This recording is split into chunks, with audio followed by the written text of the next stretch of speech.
had no clue what we're doing, had no plan. And then all of a sudden, our really good income stopped. Terri Watson of the Healthy Wallet Project.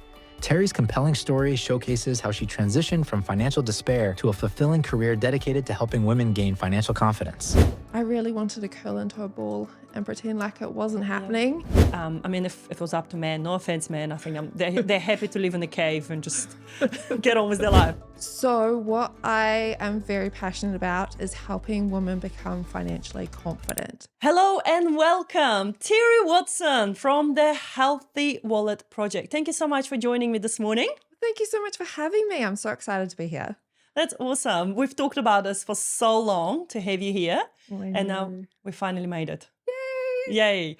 Terri, let's talk about what you do, how important it is, and how did you actually get there?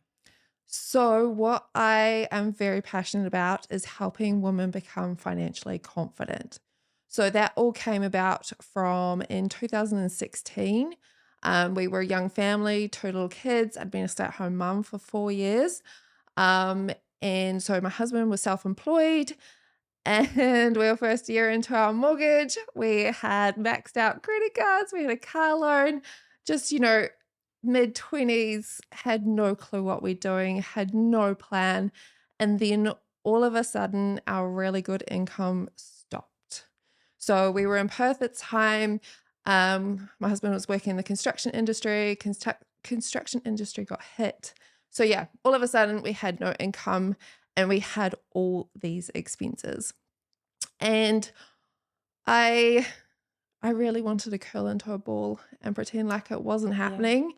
But realized the only way for us to get back up basically was for me to take control. You've hit the bottom. We hit the bottom. There was only one way to go, and that was up. So my husband and I both got full-time jobs. So going back to full-time after being a stay-at-home mum, leaving my kids at 6 a.m., not getting back home till 6 p.m., was challenging in itself. And my health took a toll from the stress of it all. But little by little, we found our feet again. And I started getting confidence talking to other mums, sharing our story, because I felt like talking about finances taboo, right? Yeah, people are, they're not comfortable. No, you want to make it look like you've got it all together. You know how to adult, basically. So little by little, I started, having conversations about how we were struggling. And I realized we were not the only family struggling, the only family dealing with ridiculous amount of debt because, we were in Australia at the time, and basically that's just what everyone else was doing. So we kind of, to keep up with Joneses, that's what we just kept doing. And so realized that we weren't the only family struggling. I, funny enough, found myself working in financial planning as a PA. And I realized there's all this information out there that families aren't getting. So because there's this whole big thing that you have to be wealthy to get a financial planner or a financial advisor to help you with financial planning, because there's it's quite an investment.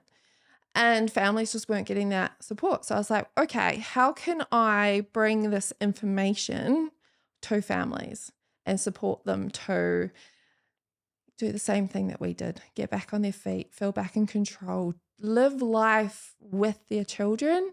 Because, as working parents, we're constantly going from one thing to another. And then we keep saying, at the beginning of the year, setting goals, being like, oh, we'll go on that big family holiday that we've been planning for. But, you get to August and it still hasn't happened. And then you're starting to freak out about Christmas. So that big family holiday that you just dream about just keeps getting put off. So I got qualified in Australia to become a financial advisor for mums. But there was a few things. We had the Royal Commission, which made it a little bit hard as a new advisor entering the industry. Then I had my youngest baby, and then COVID hit. So I set up the Healthy Wallet Project started in 2019. And I was about to launch, COVID hit, and I was like, I had this whole money mindset where I was like, my own money mindset problems, where I was like, I can't charge people for this. Like, but everyone's struggling. I just got to give this advice. Wait, but my coach was like, Terri, for you to be able to help others, you need to be, knowing that you're an asset for that. And so I did. I started a program with Healthy Wallet program, and it was about 13 weeks, I think my first round was, and I had mums who were in business. So it was my network over in Perth, and I held their hand through a time where they just were like, I don't know what I'm going to do, because like I had a mum who had a fitness business, and because COVID, Yeah. like that completely shut down. And so we just, pulled everything back, and just little by little, step by step, I just held a hand through it. And same with another mum in Melbourne. She was like, Terri, I just cannot save $1,000. By the end of it, she'd saved $10,000. Wow. Like it's just showing, I just love showing women how capable they are, because, I mean, like for me as a mum, like I have so much self-doubt going on.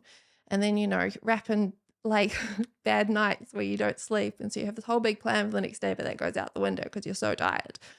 But, like just being able to help give the tools and knowledge and the support to help women feel confident that they can take control and they can do things. So now I am a financial advisor that helps mums in the financial planning space, because, like there is such a big importance about helping mums, helping women growing their wealth. Yeah. And through property, and there's also through investing. Yeah. So it's like it can be such this big overwhelming thing, right? So all I do is I just break it down step by step, just go through the process with them, make it as easy as possible, because again, like it's amazing. There's so much more talk about investing now than there was back in 2016. So I love the fact that there's so many different platforms that we can go on. But again, that's overwhelming, because where do you start? So so it's just about, I just love being able to help in the KiwiSaver space, and in the creating what we call a big boring portfolio. So it's nothing exciting about it. And I just, my favorite thing is just seeing the confidence of women grow. Yeah, I love this for you, because I believe, I deal with a lot of women, right? And a lot of families, but what I've realized over the years is usually females are the driving force for a lot of decisions. They're the ones that want to live in a better house. They're the ones that want to drive a safer car for their kids. If it was up to men, no offense, men, I think they're happy to live in a cave and just get on with their life, right? Would you agree? Yeah. Yeah, I think women are the ones that always drive their men to do better. Yeah. And they want to do better as well, as a whole, for the family. Because we are, by nature, we're nurturers. We want to look after our families. We want to make sure we have access to the best healthcare, the best education, etc. for our children. So I think working with mums is such an amazing space, because again, on the flip side of it, even though women tend to be the most decision makers, often they're the ones that don't have the resources or the time to go through and get that education for themselves. Absolutely. And it's so powerful as women, as mums, how we can pass this on to our children. Because, like just by looking at my own mindset, because I really noticed, like, I heard my children saying things that I was like, that self-doubt was coming through for them. And I was like, how do I help them? Because I want them to be stronger than I was. So I was like, well, I've got to work on myself, and I've got to change the narrative that's going on in my head. So then the words that are coming out are a lot stronger than what, like it was before. So just little things that, they'll say, and I'll be like, okay, cool. So it's coming through, like, it is changing. I mean, yeah, I have moments where I'm like, where the kids ask for something and like my first thought is we can't afford that, but then it's like, okay, well, I can't say that because I don't want them to have this whole The money. scarcity mindset. Yeah, which is something that I've really had to work through because that are like, was from generational um, thoughts and patterns that come down as Yeah. well. So I've really noticed it in myself. So the power of us changing our thoughts and our patterns, that just passes on to our children. Yeah. And then so that they grow up stronger and seeing the opportunities, Yeah, exactly. rather than looking at the scarcity. Yeah, exactly. I work a lot around the money mindset, and I found that that's the most powerful step you can take. That is free, Yeah. but requires a hell lot of work. So much work. So And much work. and this is where, people either give up and they go back to their factory settings, Yeah. as I call them, or this is where, you change those settings in your mind, because I definitely believe mind has a lot to do with where we are in certain areas of our lives. And I mean, I'm not perfect, I've grew up in poverty and I've come from, not much money, and I had to come to New Zealand and make my name here and buy properties and stuff like that. So I had to go through all the hard steps without having any education in money whatsoever. My family's are academics, so money was not talked about. How was it for you growing up? Yeah, so money was not talked about. I mean, it was kind of like, because when I dig deeper and I look at it, so both my grandparents were in the war.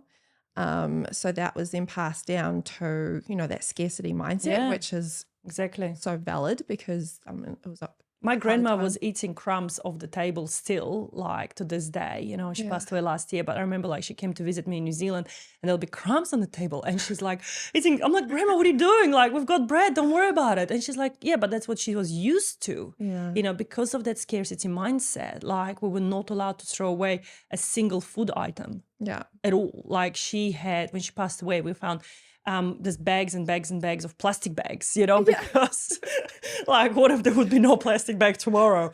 Or, jars, the glass jars after the jams and pickles and stuff like that. Like, there were gazillions of them. And I'm like, do you really need that many?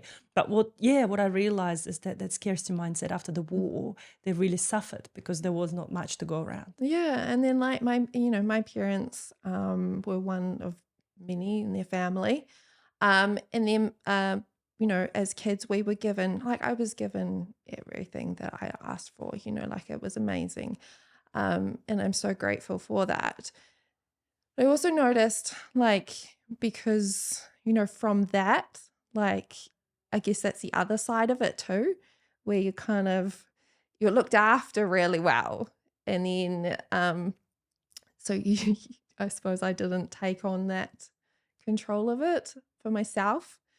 And yeah, it wasn't until things came crashing down in 2016 when I because I just pretended everything was fine for a long time, trying to do the whole adult life thing. Yeah. But yeah, it's not until you have children and you go through such an event, because, when you're young, you kind of go, yeah, I'll bounce back. It's fine. Like it's fine to live like pay to pay and on baked beans on toast if you're waiting for pay to come in.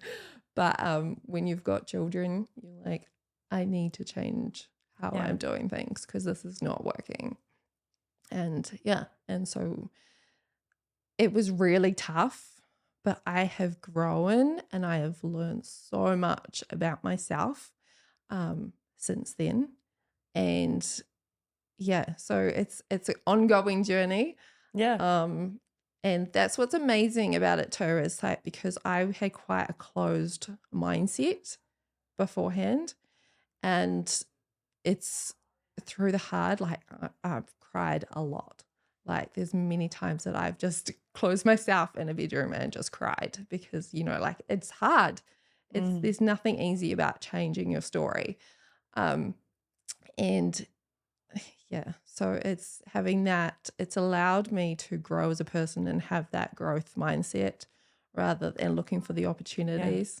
That's amazing, Terri. That's absolutely amazing. So let's talk a little bit about the Healthy Wallet project. What do you actually do with women? So let's pretend I'm your client.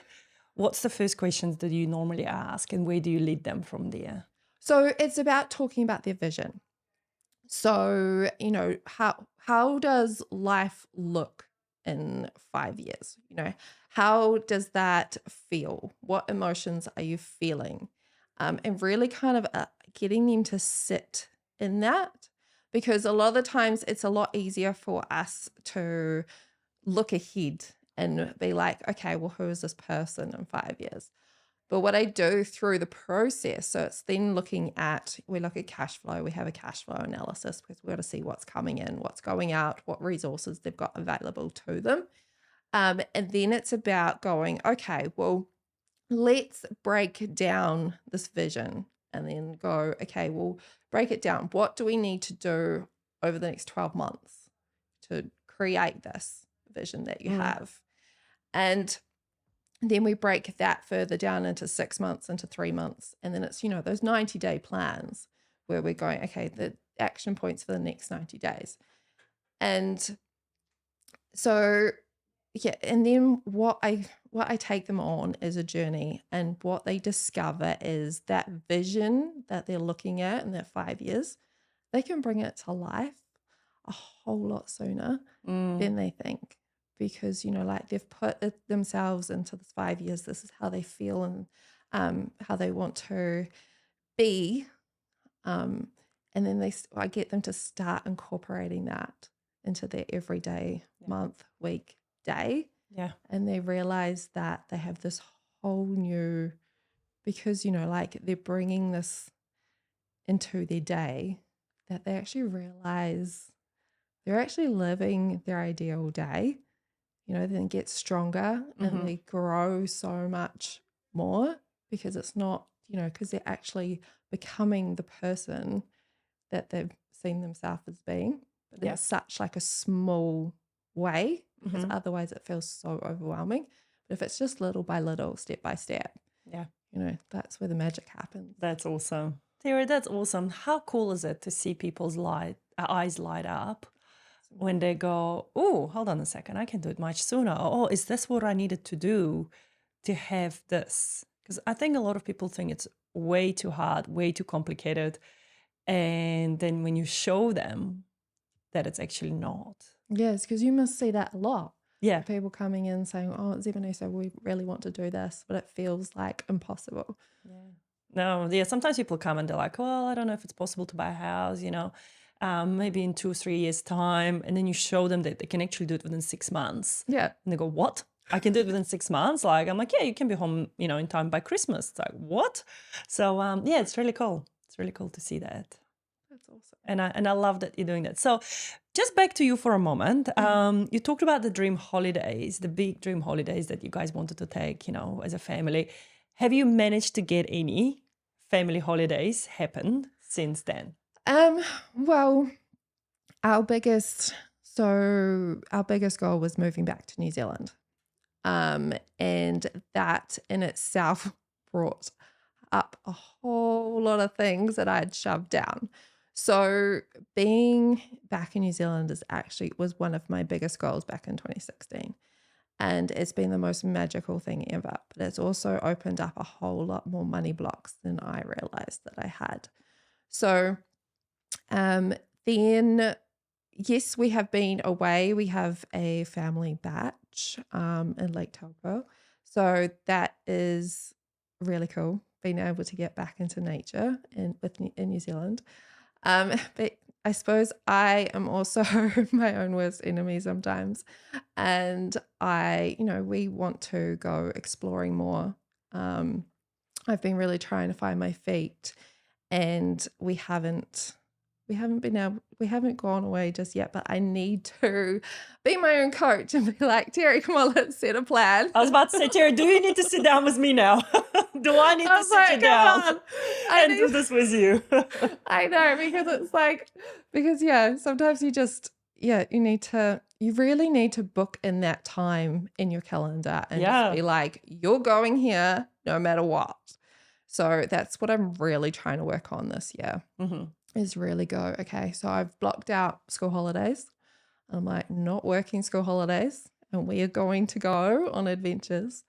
And yeah, so that's definitely something that I am really working on this year. But I must say it's been pretty magical moving back to New Zealand and being on the coast, Kapiti Coast. It's like you're on holiday. We're all already the on time. holiday, right? Like that's how I feel. Sometimes I'm like, oh, it doesn't feel like work some days because I could be sitting there on the beach with my laptop. I know. With some beautiful views. And I think we're very, very fortunate in that sense. Yeah, I know. Exactly. So I'm going to set my own And if you don't, I'm going to sit you down. Yeah, I know. Now that I've told you, now I'm that like, you've told me, I'm going to ignore you because I see you every fortnight. So I'll be like, Terri, come on. Did you book the time? Yeah. No, sounds good. Terri, thank you so much for coming along and being so raw and open about your own journey. Because as you say, money is one of those things that we don't like to talk about. We want to look like we've got it all together and living this perfect life.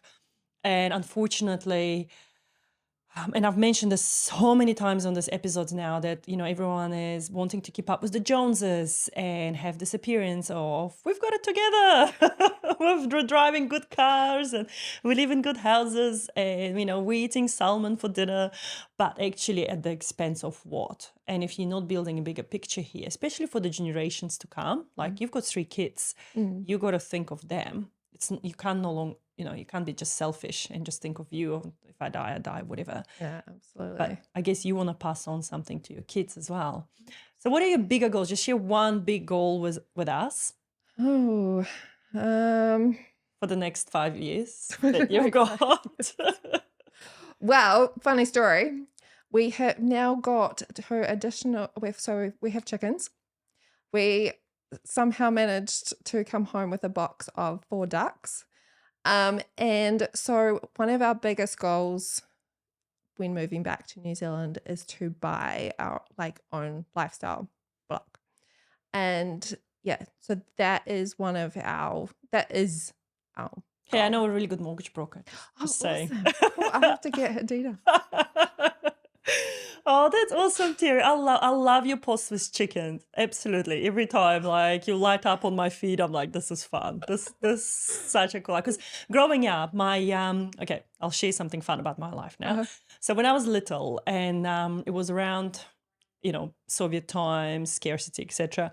My dad brought home a box of little chickens because he went to this factory. He was a reporter, a journalist, and he went to this factory, and I don't know why, but somehow he ended up with this box of little baby chicks. Yeah. So he brought them home, and he just pretty much gave it to my mom. He's like, here, you can raise them now. Mom's like, what? Don't know anything about chickens at all. I hope my mom's listening to this. She's going to be like, I can't believe you told the story. So my mom had to raise these baby chicks from absolute, tiny, tiny little things to big hens. And and they were following us around. And I remember as a kid collecting eggs, dropping half of it. Because as you do, just 3 or 4 year old, whatever I was at that time. But I definitely have that weak spot for anything to do with animals because I grew up a lot surrounded by cats and dogs and chickens and hedgehogs and rabbits and ducks. We had all of that. So this is something like you that I want for my kids as well, because I feel like when we're connected to nature, it makes us feel more at peace. It gives us more empathy. Teaches us how to care for someone else other than our own needs. Absolutely, which is why I'm also trying my hand at gardening, which is a challenge and starting at the complete basics. So I have killed a few things so far, but but that's how you learn, right? That's how you learn, and that's they'll keep trying. I'll keep going. Don't give up, Terri. I believe in you. I believe in you. Terri, 5 seconds of fame. Where can people go and find you about the fantastic work that you do?